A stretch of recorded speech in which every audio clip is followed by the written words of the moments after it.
আসসালামু আলাইকুম, welcome back to my channel. আশা করছি সবাই অনেক ভালো আছেন। আজকে আমি আপনাদের সঙ্গে আলু দিয়ে ঝাল ঝাল বড় মাছের ঝোল রান্নার রেসিপি শেয়ার করব। বিসমিল্লাহ। প্রথমে আমি মাছের পিসগুলোকে সুন্দরভাবে ধুয়ে একটা বাটিতে রেখে দিয়েছি। তারপর একটু হলুদের গুঁড়া ও একটু লবণ দিয়ে মাখিয়ে নিয়েছি।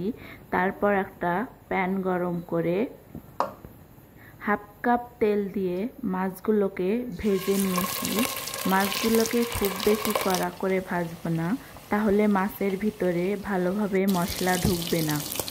দেখতেই পাচ্ছেন মাছগুলো খুব বেশি কড়া করে ভাজিনি, হালকা করে ভেজে নিয়েছি। তারপর একই তেলে লম্বা লম্বা করে কেটে রাখা আলুগুলো দিয়ে দিয়েছি। সামান্য একটু লবণ ও হলুদের গুঁড়া দিয়ে নেড়ে চেড়ে ঢাকনা দিয়ে দিয়েছি। একটু পর ঢাকনা খুলে আলুগুলোকে উল্টিয়ে পাল্টিয়ে লাল লাল করে ভেজে নিয়েছি। আলুগুলো তুলে নিয়ে একই তেলের মধ্যে কালো জিরা ফোড়ন দিয়ে দিয়েছি। কালো জিরা কিন্তু খুবই উপকারী। তারপর কালো জিরাগুলো একটু নেড়ে চেড়ে 1 কাপ পরিমাণ পেঁয়াজ কুচি দিয়ে দিয়েছি। পেঁয়াজ কুচিগুলোর মধ্যে 1 টেবিল চামচ লবণ দিয়ে দিয়েছি।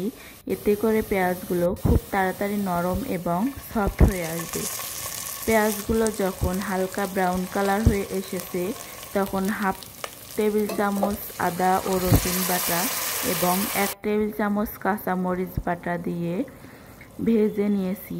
তারপর সামান্য পরিমাণ পানি দিয়ে 1 টেবিল চামচ হলুদের গুঁড়া, 1 টেবিল চামচ মরিচের গুঁড়া, হাফ টেবিল চামচ জিরা গুঁড়া ও হাফ টেবিল চামচ ধনিয়া গুঁড়া দিয়ে খুব ভালোভাবে কষিয়ে নিয়েছি। তারপর আগে থেকে কেটে রাখা 2টা টমেটো দিয়ে একটু নেড়ে চেড়ে সামান্য একটু পানি দিয়ে ঢাকনা দিয়ে ঢেকে দিয়েছি।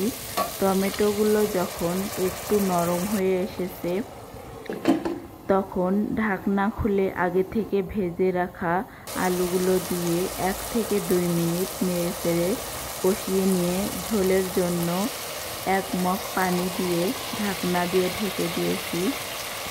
আলুগুলো আগে থেকে ভেজে নিয়ে খুব বেশি পানি দিতে হবে না, 1 মগ পরিমাণ পানি দিয়ে দিয়েছি। এতেই খুব সুন্দরভাবে আলুগুলো সিদ্ধ হয়ে যাবে। তরকারিতে যখন খুব সুন্দরভাবে বলক উঠে এসেছে, তখন আগে থেকে ভেজে রাখা মাছগুলো দিয়ে ঢাকনা দিয়ে ঢেকে 4 থেকে 5 মিনিট জাল করে নামানোর আগে ফ্লেভারের জন্য কয়েকটা কাঁচামরিচ দিয়ে নামিয়ে নিয়েছি। মাশাআল্লাহ, দেখতেই পাচ্ছেন কতটা লোভনীয় হয়েছে। এখন গরম গরম ভাতের সাথে খাওয়ার পালা। আমরা মাছে ভাতে বাঙালি, মাছ না হলে আমাদের চলেই না। রেসিপি ভালো লাগলে অবশ্যই একবার ট্রাই করে দেখবেন। সবাই ভালো থাকবেন। আল্লাহ হাফেজ।